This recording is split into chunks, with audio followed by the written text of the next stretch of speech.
Houston, and you're listening to Catechist Magazine. We can be found on the web at www.catechist.com. And my special guest tonight is my good friend Stephen Lee, who's a lead singer from the Los Angeles-based Van Halen tribute, Viva Van Halen. Welcome back to the show, Stephen. And tonight, you and I were originally going to be talking about David Lee Roth's debut solo album, but we changed it up tonight. We're going to do that next time. Tonight, we're going to this is going to be a part 2 interview. Part 1 is going to be Crazy from the Heat, from 1985, of course, this 4-song EP that David Lee Roth released right as he was leaving Van Halen.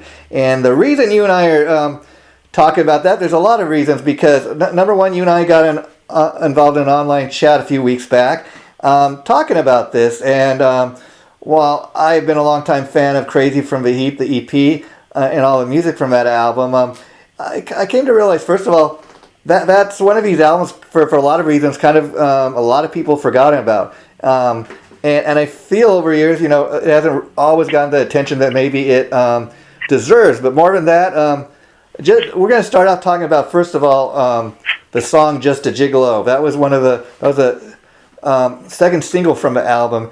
And when you and I were having our chat, I mean, I was researching, you and me were researching this a lot. I could not believe the song dates all the way back to 1924. Yeah, wow, that's great. Yeah. Yes. Sure, yeah. So, I mean, you're obviously a Van Halen fan. So, talk about when you first heard. I guess you're like a lot of us. Probably the first thing you heard off this album was "California Girls." Yeah, it's amazing. California Girls, all of that. This whole album is amazing. 1985. I thought at first it was just David Lee Roth doing karaoke to the Beach Boys song. Yeah. But if you really look at it, he's got all these amazing musicians that redid it, including one of the Beach Boys, and also all these great musicians that just helped back him up. Always great. Yeah, in fact, it was Carl Wilson, the Beach Boy Carl Wilson, to be specific, who sang the backgrounds on that. So that they're very interesting. I mean, first of all, could you imagine covering the Beach Boys to begin with, and then you actually get one of the actual Beach Boys to play on your version of it? How cool is that? Got to be. That's way too cool. That gives them legitimacy right there, man. It's just respect from his peers right there. It's just amazing. Yeah, and originally this was supposed to be the soundtrack to a movie that Dave was going to make, and the movie, from what I understand, never got made for various reasons, and that's why, for years, the Van Halen brothers, when they talk about Dave leaving the band, they'd be like, "Oh, he left to be, Dave left to be a movie star." Yeah. Yeah.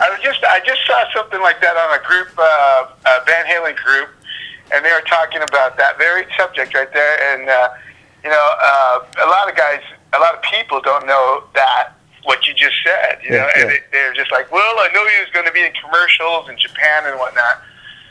And so, but yeah, he actually does have a movie that he put out.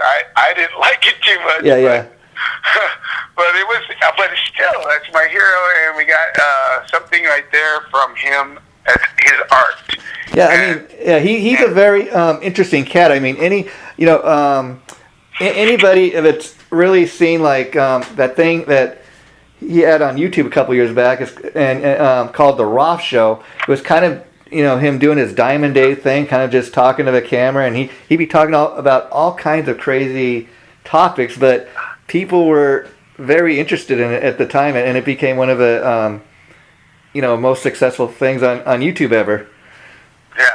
And he's got a real good following that way, and maybe it's not the rockers that are into doing just that are just out there just to go to a concert. These guys are a little bit more cerebral and artistic following, I would say. It's kind of hard to follow them if you're not on the same vibe. Yeah. A lot of people think he's talking gibberish, but again, we talked about that before. Yeah. He's just really got a lot to offer and a lot to say, and he says it as fast as he can to get it out. I mean, I think a lot of people fail to realize he's very much an intelligent guy. I mean, so much to the point that there was a time maybe about 10, 15 years ago where for a while he was actually he moved to Japan, and from what I understand was learning how to talk Japanese, and now he's pretty fluent in Japanese. Sure, yeah. All his tats are all about that. He's got his Lado training, karate and background and kung fu. He just dipped into it all. He actually explains the difference of the dos, taekwondo, judo, and whatever else the O's they got. Amazing. And getting back to Crazy from Heat. I mean, I remember seeing those videos on MTV, and the success of that EP had a lot to do with the videos being played all the time on MTV, and MTV was such a big thing back in the day. Oh yeah, you look at the album cover just right there with the green water. Yeah. And he's standing in it, just looking like I'm on vacation, and I'm just the coolest guy. What a blast! What a life! That's projected. Anyways, it seems like he's never depressed. That he's somebody said that, is David Lee Roth ever depressed? He goes, no, man. He's always ready to jump. Yeah, and if he's ever depressed, he really hides it well. And see, that's one thing. I mean, even talking a little bit about grunge music, that's one of the things I really didn't like about the grunge music. I like certain bands like Alice in Chains, because they got kind of a metal edge to what they do, but a lot of that stuff was really depressing and dark. And at the time I remember thinking, man, what happened to all those bands that great with that great good time music? That's what's missing these days. So Dave has always been, like you say, a party animal. He's always been about having a good time, and that's one of the reasons I've always been drawn to David Lee Roth and Van Halen. Sure, I think it's what you hold in your heart. Well, of course, there's times that I've had revenge or sadness or or whatever, and I do identify with Alice in Chains, and I do identify with some of these hard, heavy-duty,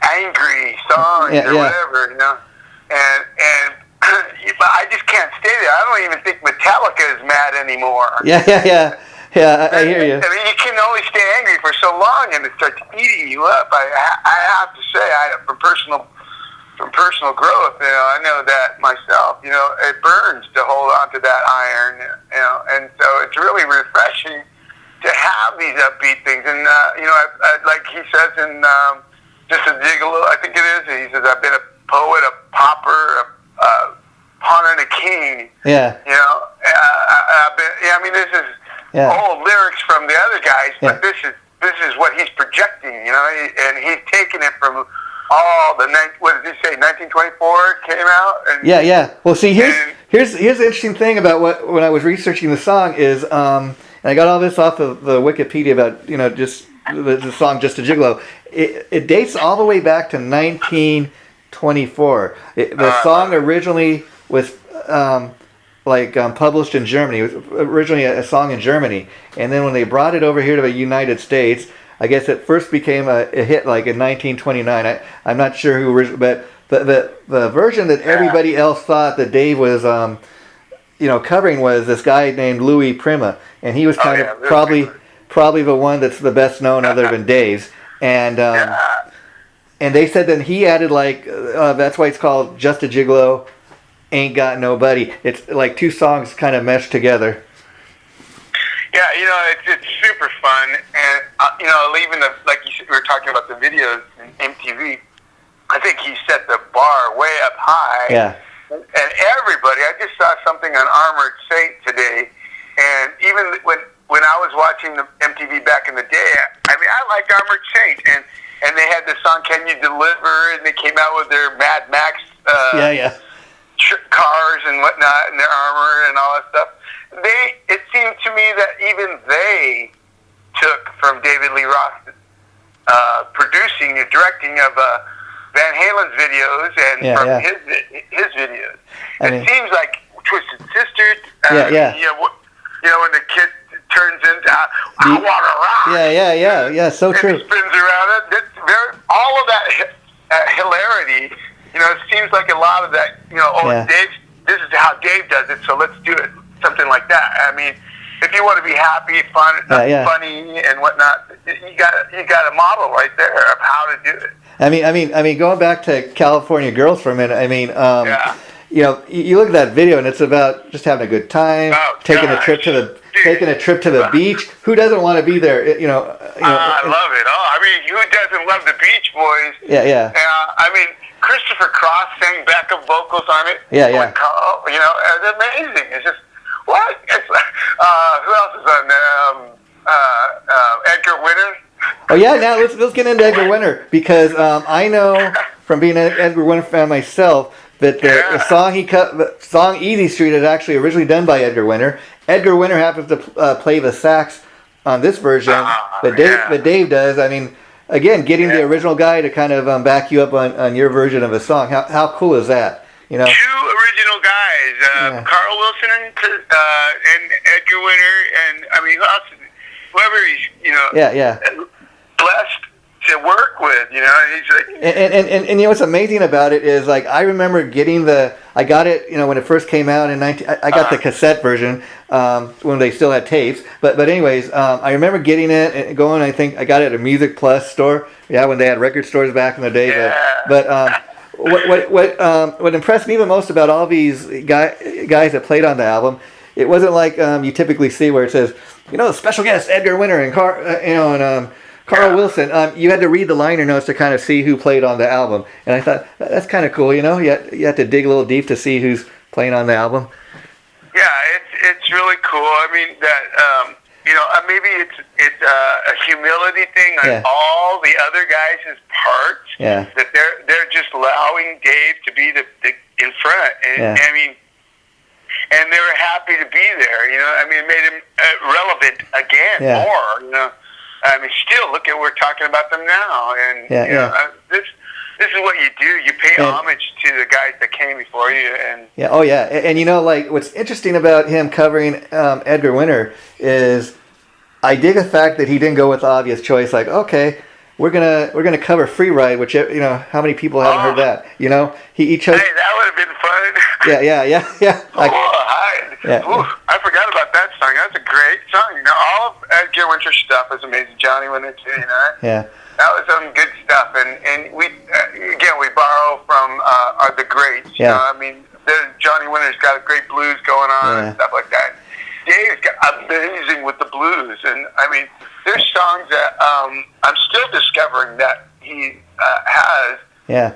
I mean, another thing I want to talk to you, Stephen, down the line about is I just realized, this year's going to be the 30th anniversary of his A Little Ain't Enough album. That's also one of my favorite Dave albums of all time. Oh man, great stuff. Yeah. Yeah, but getting back to this, I love the fact that he chose an Edgar Winter song, Easy Street. I mean, unless you're like a diehard Edgar Winter song, a lot of people have not heard that. And when Dave put this out, I can even say for myself that a lot of people, I never heard the Edgar Winter version. I'm going to go see if I can check that out now. That's right. You go back, and now Edgar Winter's getting hits on his thing. I think that's super mature of everybody, and everybody would like to I would like to have somebody remember me and go, hey Steve, do you want to be part of our thing? I mean, people forget, but back in the 70s, I mean, Edgar Winter was all over. I mean, he's now like in his 70s, and he doesn't go out on tour obviously as much for a lot of reasons, but I mean, up until a few years ago, he was still touring. But I mean, his stuff hasn't been, except for maybe Frankenstein and Free Ride, like we were talking about. Those are still played 40 years later all over the radio every day. But I mean, and I was checking out like some of his I'm talking about Edgar Winter now, some of his other albums, and I mean, if you go back and you check out his classic albums like from the 70s, man, and you haven't heard it before, you've missed out on some great rock and roll. Yeah, this is part of the history appreciation, music appreciation there, and you'd be lucky to be able to do what he did. And the interesting, an interesting thing about Edgar Winter is, I mean, not to be mean, I mean, but the guy was kind of really the anti-rock star in the sense that, first of all, he was, he wasn't this great-looking guy. I mean, he was albino, and he kind of, he had this disability, but he made it work for him because, I mean, first of all, he could write great songs. He had great guys in his band, Yeah. And that's another thing that I thought was just about Edgar Winter specifically. That's what was so cool about this guy. I mean, he wasn't the greatest looking guy, but man, he had talent. He made it work for him. He went on to become a super. I mean, I seen clips of him like on that used to have a show on in the '70s, Don Kirshner's rock concert. I mean, he was on there and he was all over the place. But that was another time for music. I just had to say that. You're David Lee Roth as a younger guy, checking out Don Kirshner's rock concert, of course, and, like all the rest of us were back in the day, and I bet you there was a time that David Lee Roth going, man, one of these days I'm going to go ahead and do an album with that guy. I bet you he thought that when he was a younger cat, Oh yeah. And then he manifested that thing, and of course. Yeah, and then anybody listening to this too, I gotta go back to Just a Gigolo for a minute because I want to be sure to mention everything that I've learned about the song. Right on. I mean, everybody from like one of the first people to ever cover the song, if you can believe it, was the old croner Bing Crosby, who a lot of people know. He was kind of a Frank Sinatra type, and he used to sing like a lot of those old show tunes and stuff. Yeah, we kind of touched on that last time, and I did have to look up Bing Crosby. I had looked up all of them that you spoke of the last time. Yeah. And I listened to them and I watched their videos from whatever they had on the YouTube. And it was so fun to hear their version. And each, I think I even heard a woman sing it. I'm not sure. Yeah, but see, I mean, people can look this stuff up, and like kind of like you, Steve. At night, I was looking all that stuff up, and we were having our chat. I was going on YouTube, and I could not, first of all, believe how many people this one song has been covered back. Then to learn it dates all the way back to 1924, and I mean, it starts off with like some German person singing it. I don't even know the name first. I didn't write it down, but it sounded so drastic. It sounded nothing like the David Lee Roth. And then they even had a version of the Village People doing it. And that's what's interesting. Wow. And that's what's interesting. You go back and you kind of almost a dissection of the history on just this one song and how each person that covered it so drastically different, really owned the song and and we're talking about the David Lee Roth version because that's the version that you and I so very much love. But then you got to go back in time and you got to kind of learn the history of a song and who did it before, because then you can say, man, Dave, he really rocked it up, but he made it all his own. It's probably the most popular. Yeah. And Just a Gigolo too, to talk about the music video for a minute, I had kind of forgotten about this and prepping for the interview tonight.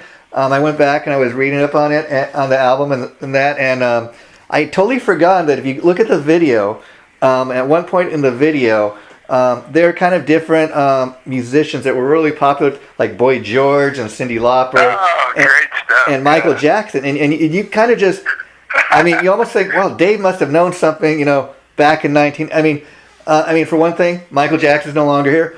Boy George, all these guys were popular at the time. There's like Boy George and and Cyndi Lauper are still around, but they're not as popular as they were. But that was a time when those cats were, they were making their mark. Yeah, that's amazing. Yeah, and still, again, he's including all these people into his video. Yeah. Even if they're caricatures of the people he was portraying. And I would love to know, who the actors were playing those parts, because I tell you, if you look at the video today, they were so dead on. We got to find that out. It was so dead on, and it's just interesting because even probably the most memorable part. There's not just one, but probably one of the more memorable parts comes at the end. Where Dave TV, and like you said, beginning, where he's asleep and he just got done doing California Girls. Yeah, he's like, if I did a video, we'd do it just like this. And he's asleep on the thing.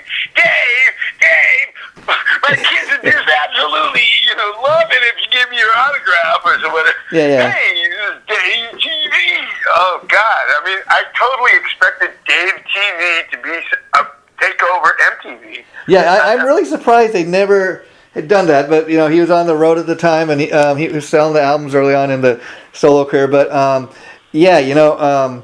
I could just kind of picture how maybe him doing something like that one day, or even I thought at the time, well, maybe that was shot for a movie that was going to be and never was, or I could see him doing a TV show like that, or a video. It should be a variety show. It should be the show, and he is on. I think right there on it, right there. Yeah. He is nailing it.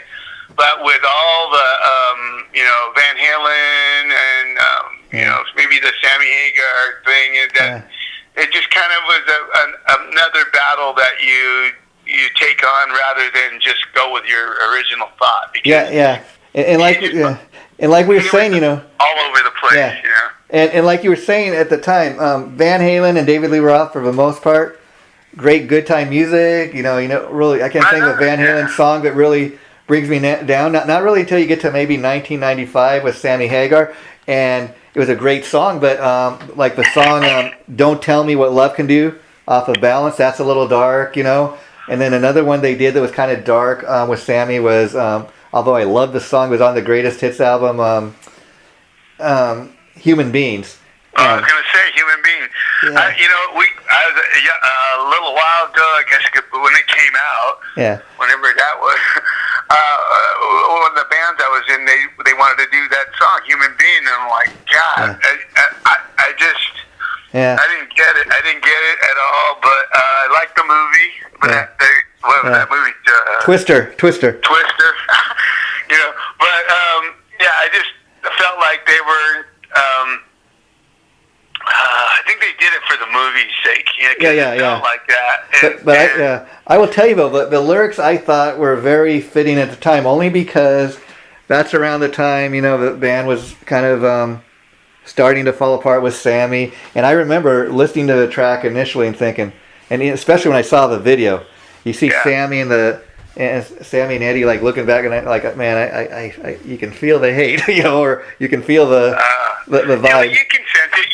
You can. I can tell when the band members are on the stage in a local band if they're getting along or not. You can tell, and it just.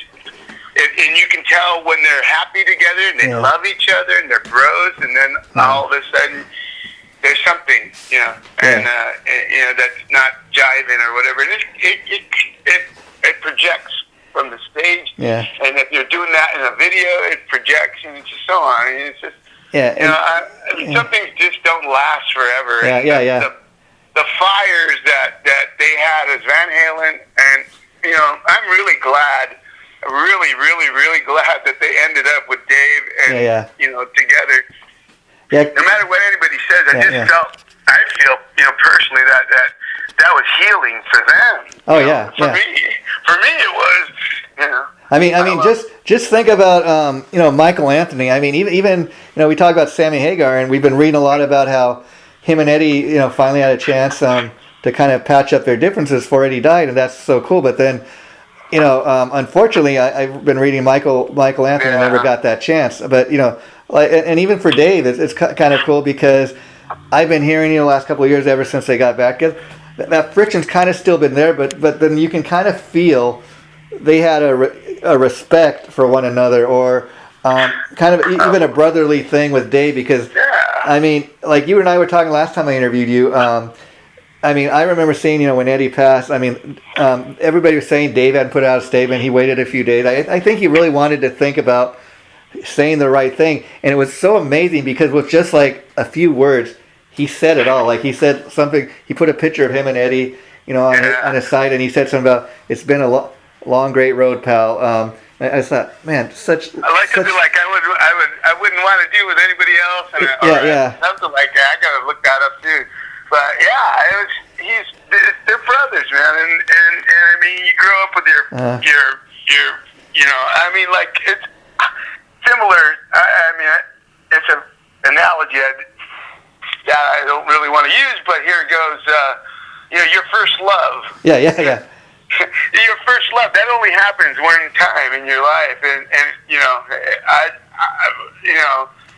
people get married again or whatever second time, but it's not as intense as your first love. Oh yeah, I mean even Sammy got a second chance to do a reunion second time around, even if him and Eddie had never made up. They did the 2004 tour and didn't work out too good, but they did it one last time, let's say, and I think they back before Gary Cherone joined the band, I remember seeing Dave go on the MTV Awards with the guys, and they had their little battle backstage, and it didn't quite work out. But I still remember after the Music Awards, all summer long they were playing this "Welcome Back, Kotter" with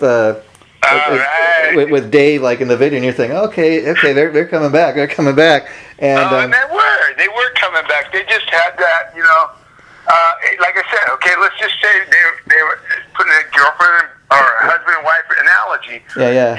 You break up, and maybe they married somebody else, and then but they still love each other like they're teenagers. Yeah. And then Sammy Hagar and Eddie Van Halen get divorced. In that analogy, and Eddie and Dave, they still love each other. Yeah. And you get back together again, and you make it work, and you probably have respect that, and where you're able to just all right, you were right, and I was wrong, and you were wrong, and I was right, and all right, okay. You know what? Fuck it all.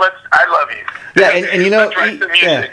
And even to the point, I got to say, I think Eddie and Alex were very smart business guys as far as stuff like that, because I do think before they had the little upset thing at the Video Music Awards, I do think Dave was like in the band, or they were planning to bring him back, and then I think they said, okay, we're going to go in the studio, we're going to try to cut 2 new tracks with Dave just to see what he's like to work with again, kind of almost like a teaser. And then it didn't work out, but they thought, you know what, we still got these 2 new tunes with Dave, we're going to we'll show up at the Music Awards, we're going to release this greatest hits album. It's not working with Sammy, and so they had to. They knew. I mean, it's again like the analogy of husband and wife. Yeah. You know that guy. You already know that guy. No matter what that guy says or what everybody else is saying outside, I know this guy, and I'm mad at him because he left or whatever, and this and that. But then, oh, baby, I love you. You're the only girl for me. Yeah. I love you. Oh, come on, baby. That's how it gets back, and that's boom. And that's what happened. Even Alex, you said, if I would have known Dave said that to my brother, I'd have thrown him out the window. Yeah. But they love each other. It's just that's the way it is. Yeah, and I gotta say, Dave was very smart, because even after that debacle where he kind of they brought in Gary Cherone and did that one album. I mean, after they decided 2007 to get back together for one more try. Dave was really careful about what he said in the press. He didn't want to upset the brothers. He kind of, even when they had the thing at the Rock and Roll Hall of Fame, the brothers didn't want to show up. People might think, oh, Dave's going to go and he's going to create a spectacle. It's going to be all about him. But he did the right thing. He did what the band wanted. He didn't show up. Just Sammy and Michael showed up. So I think he maybe kind of learned from his mistakes, and he had wanted to be in the band so much that I'm not going to do anything to screw this up. It takes a lot of man to let your ego, especially that ego, yeah, go. And as far as Michael Anthony goes, he had chances to say his piece to Eddie and whatnot, but he chose to go over to his side, do the Cabo Wabo thing, and when all that debacle was going on, there was a lot of dysfunctional, drugs and alcohol going on, and that affects people's lives and their attitudes. And when they all smoked some weed, they just got, okay, let's just chill out. You know, and they have interviews with him. They look a little bit coked up. But you know, whatever. With him and Alex and Eddie, you know, it's hilarious. You see these videos of them interviewing. Dave's interviewing the brothers, and that was a cool thing. I remember. Yeah, that was That's great. They love each other. And you know, I hope that Michael finds peace and it just sucks, you know, that Eddie's passed. But you know, it is what it is, and here we go. I mean, I will say that, you know, talking a little bit about Michael Anthony for a minute. The interesting thing I thought about, I've read stuff like when Dave left that he said a lot of nasty stuff about Dave, you know, too at the time, and it's kind of interesting. I remember when Dave came back, you know, in 2007 finally, and they wanted to bring in Wolfgang. Even in the press, Dave was saying stuff like he really thought it was, you know, in his mind, he thought, I think, you know, they should let Michael Anthony come back. He is the original bass player. That's the right thing to do.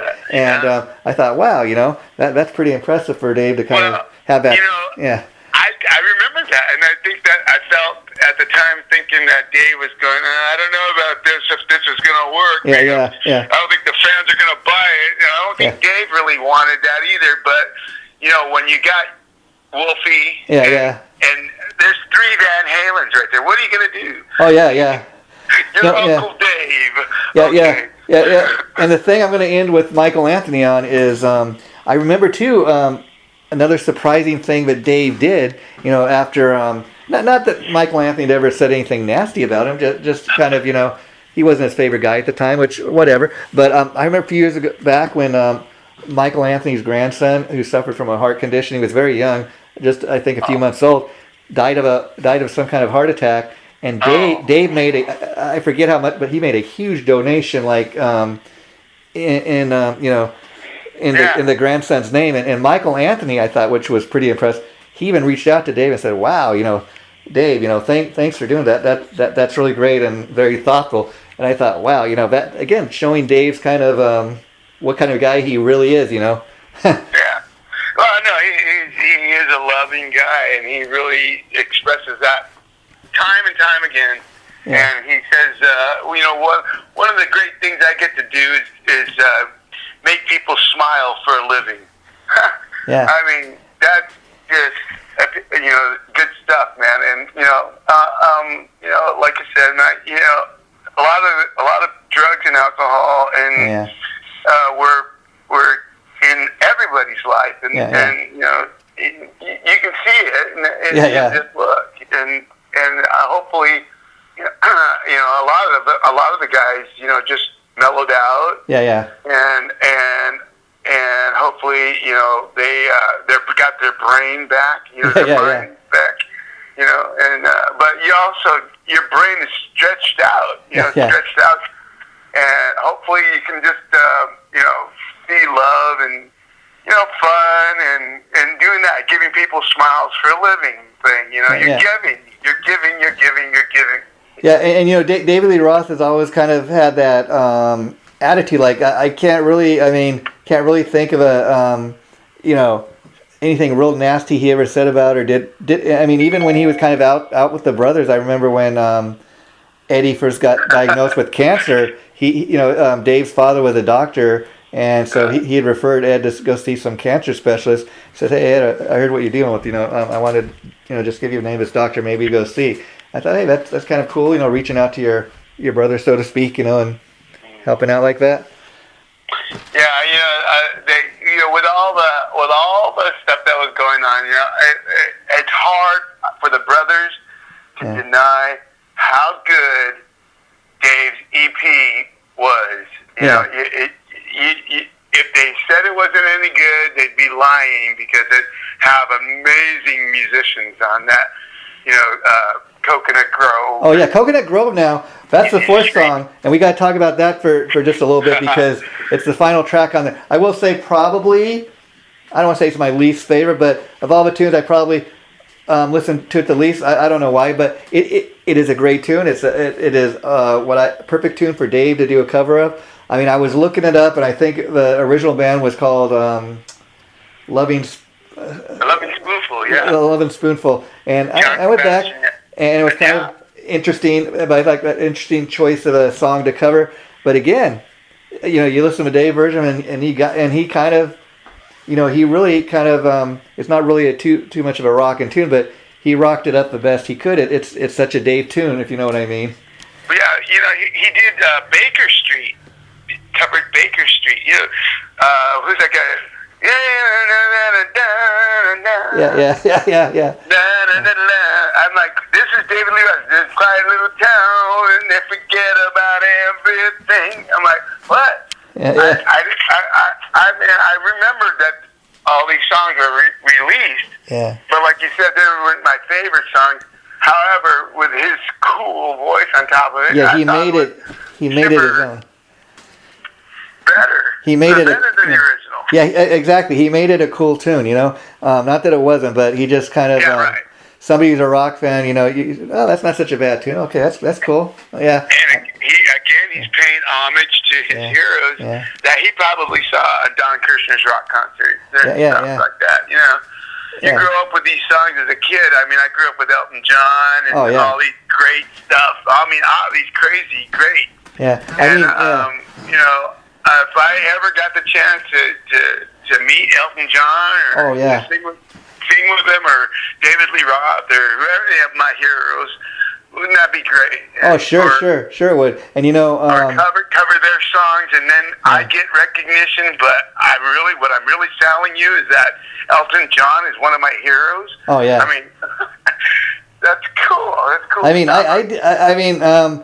I'm a hard rock, metal guy like you, Steve. But I can dig guys like Elton John for the simple fact that he's such a great songwriter. I mean, we could go down the list, and I mean, just all such great songs. They really are, a soundtrack to people's lives. Those songs. I mean, you know how I know Dave wasn't metal was when you see him in what is it? I think it's Just a Gigolo, and he's in a metal outfit, and they're playing a metal band, and they have the fire, and the guitar player catches on fire and shit. I mean, the video's full of stereotypes, but they are so accurate, so head on, Yeah, it's hilarious. But he went there and he said, "This is, I can do it, but I'm really making light of it right here." And I think everybody respects his voice. And, as far as how hot it was back in the day, I know he's not. I mean, technically he's not a great singer, but for what he does, he's great at it. And I mean, it's not amazing he would pick a song like Just a Gigolo to cover that was, once covered by a guy like Bing Crosby. I mean, that is such a Dave thing to do. I'll tell you, in regards to Crazy from the Heat, the EP, the 4-song EP, my only complaint with it at the time was, man, why not a full-length album? It's only 4 songs. What's up? Yeah, but it was almost like a teaser. Like, okay, because I think initially he had not planned to leave a band, but then I guess the thing from what I've read over the years that there was like a rule that hey, nobody in Van Halen does anything outside of the band, and then I guess of course when Eddie played the solo on Beat It, the other guys didn't care much for that, and then they kind of thought, hey, what's Dave doing with this solo thing he's putting out? What's this all about? And I guess it created a lot of bad blood and tension within. And I guess from what I heard over years, Dave talk about, well, okay, I wasn't originally intending to leave a band, but then got so much, backlash. I thought, okay, maybe this is my chance at a solo career.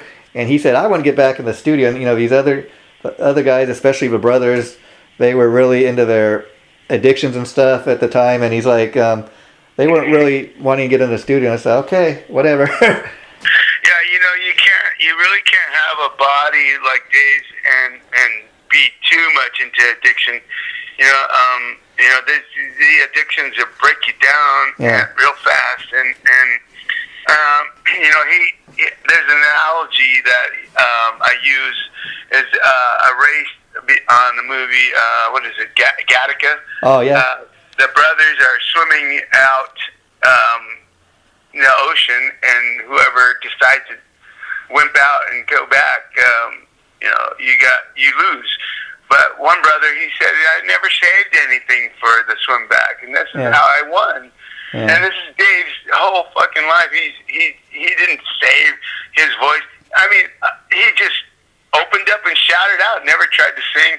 And, he says in this one of the songs, and, I like that he chose that song to cover and say that, and maybe admit it. And it feels like, talk about a beautiful voice, Michael Anthony. Yeah, yeah. And then you have Dave's rough personality voice. There's a contrast. There's the black and the white, the yin and the yang. You can see that.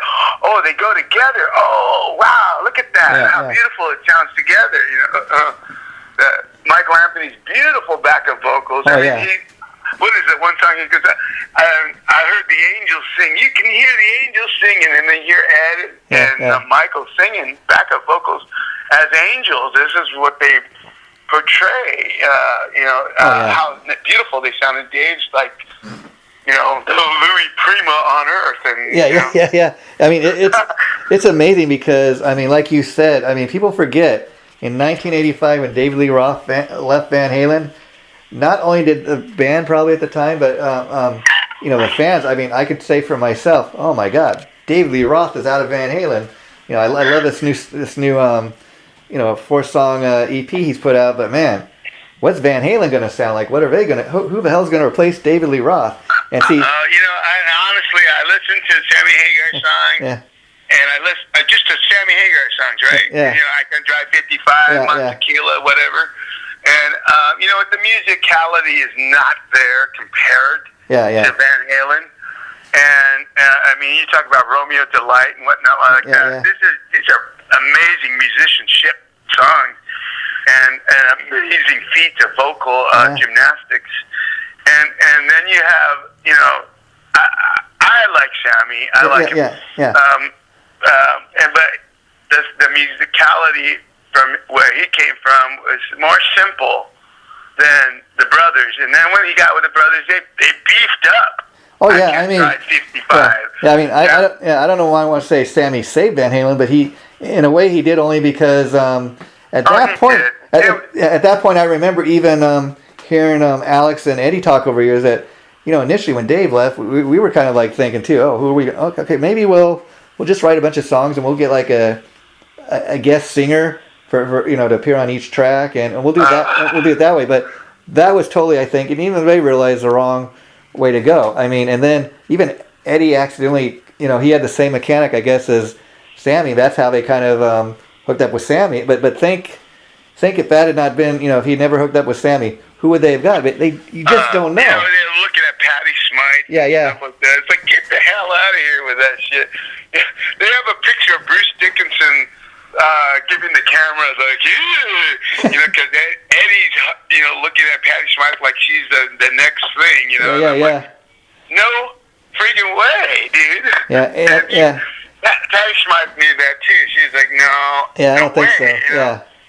I mean that right there. She's going to constantly be compared to David Lee Roth. It's like don't even dare call it Van Halen. There's songs that are let's say Pat Benatar. Yeah. We got Pat Benatar. Hit me with your bet. Now, what if Neil Girard lost Pat Benatar and got a guy to sing, for him? Yeah. All those songs. Hit me with your best shot. Yeah. Come on, baby. Hit me with just get the hell out of here with that shit. Yeah, in fact, recently they came out with this Life magazine about Van Halen with Dave on the cover with the guys, and I was reading in there that when Sammy was first approached, or he heard that they wanted to get him in the band, he was thinking to himself initially, "Hey, I'm going to see if I can get Eddie into my band. That might work." That might work better, but I mean, like, yeah, right. Eddie Van Halen. Lose the drummer, huh? Yeah. Give me a reality check there, brother. It's they did some great stuff. I love Dreams. Oh yeah. With Sammy Hagar, I love that song. I love a lot of their songs with Sammy, Round and Round, and Oh, here we go round. I love that shit. You know, they rock. Yeah. It's great stuff. I cannot deny it. But I agree with you. I agree with you that I'm glad they ended with Dave, because nothing against Sammy, but like, you know, if that was the last, you know, shot of Van Halen we got, I'm glad there was 3/4 of the original band, you know, because especially, you know, otherwise we'd be sitting here talking about One Hit Man. You know, could you imagine, Stephen, if they would have ended with David Lee Roth, and we never got that reunion, but we did in a way, and and you know that picture where they're lighting each other's cigarettes. Yeah. And you know, everybody's, you know, not happy with the cigarette thing, but whatever, man. It's what happened. But you can see that camaraderie in that picture. That, okay, brother. You know, it's very interesting though. But I think it's kind of like with Black Sabbath, even in the sense that people either like the band with Ronnie Dio or with Ozzy, but they didn't like the other singers for whatever reason. But they're like, I hear that. I mean, I watch those videos with the other singers, and and the other singers were fine. They sing good, but they don't fit. They don't fit the part. That's a good way to put it, because, like, even I was talking with somebody online where there was this Black Sabbath album back in 1986. They released it. It was called The Seventh Star, featuring Tony. It's supposed to be a Tony Iommi album, but the last minute the record company decides to call it a Black Sabbath album, which it really wasn't. And just because, you know, he's the only one that's really from Black Sabbath in the band at the time, the fans just didn't take to it, you know. So sometimes everybody knows. Everybody. The crowd is fickle. They want what they want, and you know, they're used to a strawberry shake tasting like a strawberry shake. I mean, could you imagine poor Gary Sharon? I mean, he's a great singer in his own right, but I mean, the fans were just brutal, you know. I mean, I love Gary Sharon in extreme. I had 3 sides to every story. Yeah. My kids know that album, and we used to put them to sleep with that when they were babies, and it was lovely. It was great, and I love his lyrics and all this stuff. I mean, I like the Van Halen 3 album, but I'll tell you, in my opinion, I love the first single, like Without You. I think if they'd made an album worth of tunes that sounded like that, it would have been better received. They made more of a extreme album. I don't know why they did that, but it is what it is. Van Halen, I saw them with Gary, and you know, it was just a real different time or something like that. I mean, I almost think it's kind of like I was saying. You know, okay, Gary Sharon, you're a great singer and all, but I don't know about calling this Van Halen, you know? No, it's the same thing with that Black Sabbath deal. You know, you either got Ozzy or Dio. Dio was, you know, to me personally, step up, but you can't deny Ozzy's. Well, see, again, Ozzy's the original, so you really can't deny him. But I agree with you that I remember being a Black Sabbath fan back in the day, and again, everybody thought Black Sabbath was over Ozzy's, but Ronnie took it to a different level. I mean, a lot of people forget that Ozzy, even in his solo bands, he's got other guys that write the music. I mean, he credits himself as a song, but like even the Black Sabbath stuff, Geezer Butler and Tony were writing all that. And then Ronnie, I mean, if you listen to the guy's lyrics, I really believe, you know, in Demons and Wizards, that he's singing about this stuff to me. You know? If it's coming out of Ronnie's mouth, you're believing it, you know, because that guy scared me when I saw them way back in the day when they first came out with him. I mean, that concert scared me. I was like, fucking Ronnie James Dio is either a devil or, well, I don't know what. You know, I'll tell you a funny story real quick about that is I was interviewing this guitar player from the Outlaws, which is kind of like a southern rock band, kind of like Lynyrd Skynyrd. And he was I remember that. And he was telling me, like, back in the 1980 Heaven and Hell tour, he said, you wouldn't believe it, but we were the opening band for Black Sabbath. And he goes, you know, a southern rock band and a metal band, you don't think he says, you don't think like their fans would be too much into us, but he says, you'd be amazing at the crowd we got. Man, that was great. That's great. Well, again, the contrast. You got, you know, usually your southern rock bands are more like, you know, they're probably Baptist background, you know, and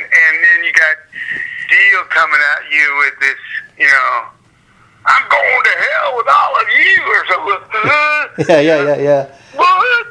Who's this? But they go together. It's heaven and hell, like you said.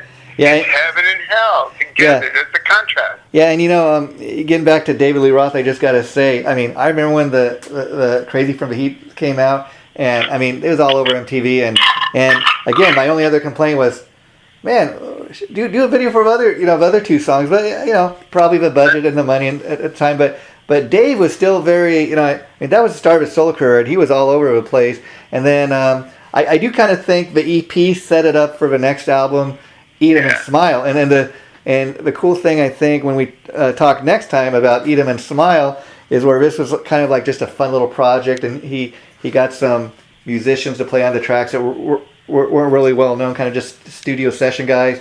The next album, he's like, okay, so I gotta be even bigger than that. And I know already, the fans, the critics are gonna compare what I'm doing now as a solo artist to what I did in Van Halen. So you gotta have over the top players. So again, the band he picked, Steve Vai, Billy Sheehan, Greg, and the cool thing is, like, people knew of Billy Sheehan because he played in Talas. People knew of Steve Vai from playing in Frank Zappa, and then Greg Bassinet, he did some session work with Vinnie Vincent, but nobody really knew. They were not the high profile guys they are today. But and if not had been for David Lee Roth and that album, that's right. These guys probably wouldn't have the high profile they do today. Yeah, you're absolutely correct there. But they had Ted Templeman, producing on the Oh yeah, and interesting. I'm glad you brought that up because interesting enough, when it was decided that Dave's going to go off and do this thing, Ted Templeman decided he wanted to stick with Dave, not the Van Halen guys. That's why in 5150, that's produced by Mick Jones. That speaks volumes right there. Yeah. It speaks volumes, and if anybody cared to really respect Ted Templeman, that speaks volumes. Yeah. And Ted Templeman, he's kind of, when people think of Van Halen, like he's a classic producer guy, but when you hear Van Halen, a lot of times people bring up the name Ted Templeman, and that's why another band, the Bullet Boys, I mean, especially if you go back to their debut album, their thing, people I think were trying to make them like the next Van Halen. I mean, Mark Torian at the time, the lead singer, he was looking so dead on like David Lee Roth. The other guys in the band, and Ted Templeman produced them. And that smooth up in you gave me hope. I was like, holy cow, I'm kind of brown. I like that. Yeah.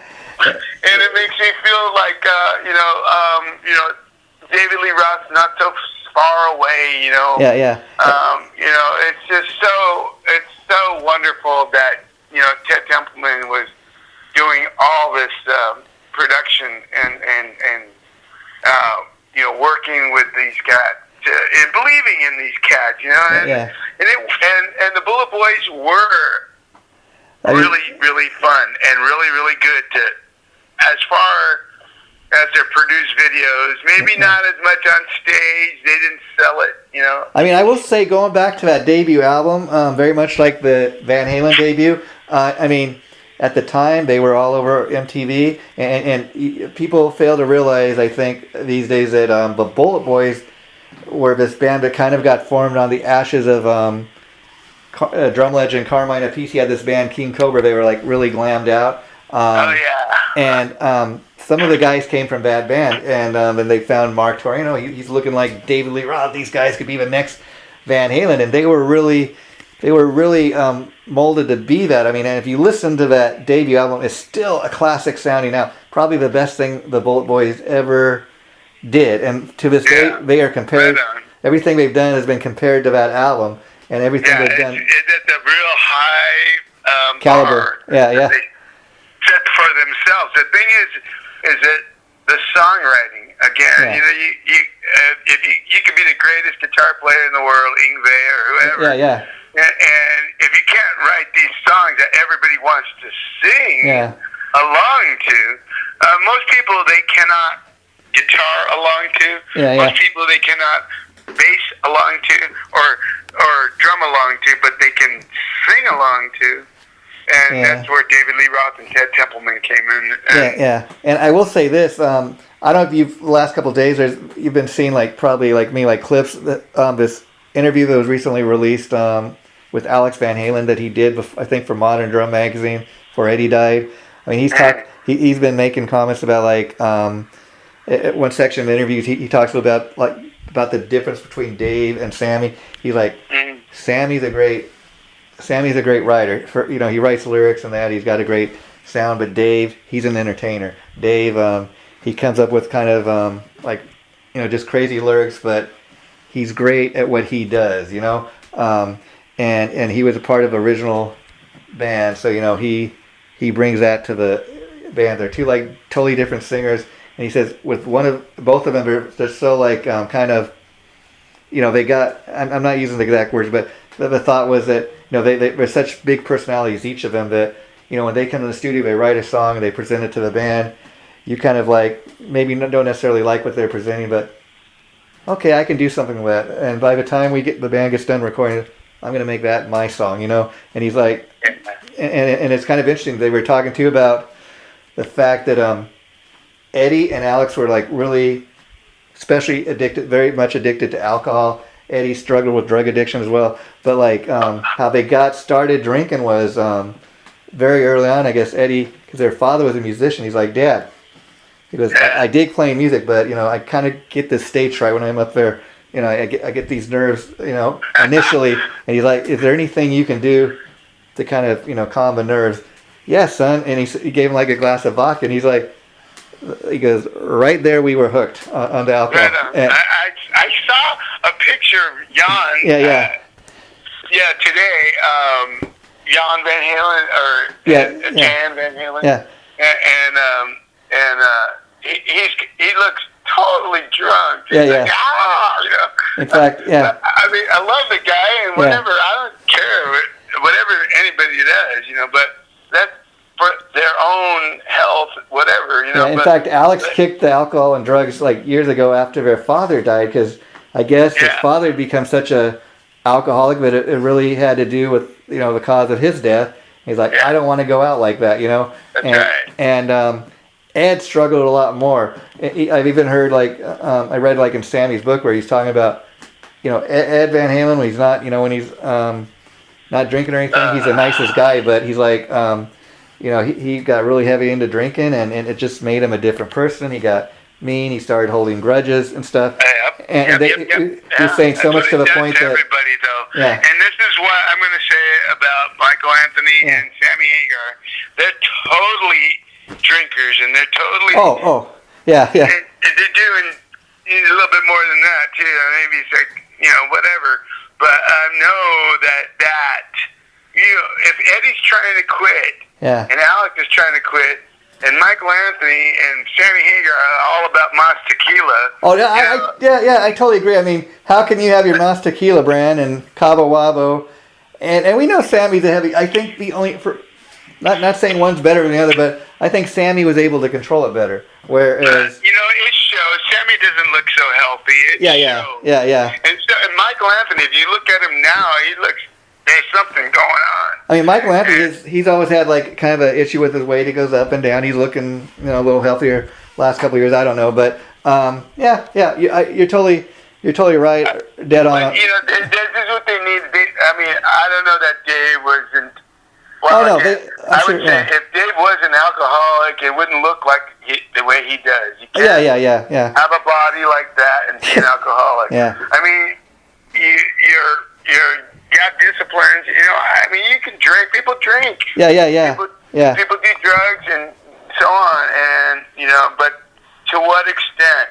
And Sammy is all about tequila or whatever. That's what he's projecting. Yeah. And Eddie. I mean, when I saw them with Gary, he was drunk. And I mean, there's a lot of things that showed that.